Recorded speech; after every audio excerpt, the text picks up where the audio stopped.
आज बाबा विश्वेश्वर महादेव 5 दिन धरी मंदिर प्रतिष्ठा कार्यक्रम जारू रही। प्रतिष्ठा कार्यक्रम चली आज तार पूर्णांग एवं हजार हजार दर्शक हजार हजार भक्त माँ मैंने आसी ये उपस्थित होती हजार हजार श्रद्धालु दर्शन कर मंदिर प्रतिष्ठा काम चली पार्श्व देवता माने मानकर प्रतिष्ठा कार्य चली बर्तमान एवं हजार हजार श्रद्धालु माने भक्त माने हजार हजार टंका दान करिकी आमर ये मंदिर प्रतिष्ठार साहाय्य करुछंती। ए अंचल समस्ते सहयोग सहयोग हाथ बढ़ाई एवं सरकार तरफ आम बहुत साहाय्य सहयोग पाई। बर्तमान आमर ये प्राय पाखापाखि 4-5 पंचायत मिसिकी आमको आम मान साहाय्य करुछंती। बर्तमान जगतर कल्याण हो बोल बर्तमान हजार हजार श्रद्धालु आसुचंती। जगतर कल्याण हो बोल आंदे एक बार हरि बोल। श्री श्री विश्वेश्वर महादेव पद्मपुर ग्राम पंचायत जहाँ कोलोरा ठारे प्रतिष्ठित एवं यह जुग जुगर ठाकुर दीर्घ दिन ठाकुर शिवलिंग दीर्घ दिन किंतु समय आसला सेटा मंदिर रूप नहीं। आज से मंदिर प्रतिष्ठा आम गत 18 तारिख रु आज पर्यंत कार्यक्रम चालू रही धार्मिक रीतिनीति अनुसार एवं विशेषकर यज्ञाहुति होउची आज पूर्णाहुति तार हम अत्यंत धार्मिक सांस्कृतिक मनोभाव नहीं आम पंडित प्रवचन भजन संध्या माध्यम आज हजार हजार शैव भक्त उपस्थिति रे आम पार्श्व देवदेवी को महादेव को मंदिर में प्रवेश करई पारिचे जहाँ पंडित मत अनुसार ब्राह्मण वेदमंत्र ध्वनि रे आज पूर्णाहुति कार्य समापन होगा जाऊँगी। ए मंदिर ए विश्वेश्वर महादेव प्रति उपकूल अंचल अखंड विश्वास प्रगाढ़ विश्वास भक्ति भावना अच्छी जहाँ आज जनसमागम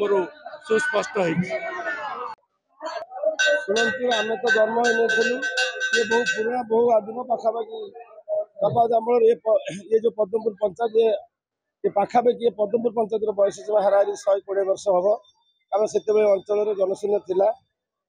120 वर्ष जनबसती अंचल ता पूर्व ये समुद्र उपकूल पूर्व उपकूल आराध्य शैवपीठ ना परिचित श्री श्री बाबा विश्वेश्वर महादेव पीठस्थली ओलोरा ये जो आज ये जो प्रभुंर इच्छा जो आज पूर्णांग हो पारी मंदिर ये अंचलवासी खाली पद्मपुर ग्राम पंचायत नुहे पाखापाखि अंचल एरसमा ब्लॉक कहीं जिला सारा ओडिशा जो समस्त पाखर आम किसी दान सूत्र राज्य सरकार तरफ किसी अर्थ राशि पाई ये मंदिर सौभाग्य ये अंचलवासी आम मान गर्व बा गौरव कथा ठाकुर आशीर्वाद ये अंचल अच्छी जहाँ की प्रमाण देती 14 मास भितर आम ये अंचल भक्त मैंने ठाकुर इच्छा मंदिर निर्माण हो पारी ये पीठर बहुत किंवदंती अच्छी ये सामने पूर्व दिगरे अच्छी बंगोपसागर पश्चिम पटे शंख नदी एवं आर दक्षिण अच्छी आमर हाड़ुआ जगन्नाथ सरमंत्र जगन्नाथ उत्तर पार्श्वर अच्छी महावीर पीठस्थली नुआगाँ एवं महावीर पीठस्थली काकण पीठस्थली एवं ठीक 5 किलोमीटर दूर रे आराध्य शैवपीठ पंचपुलीर प्रभु ग्रामेश्वर मंदिर ताठारू आउ 15 किलोमीटर दूर रे माँ सारला माँ का मंदिर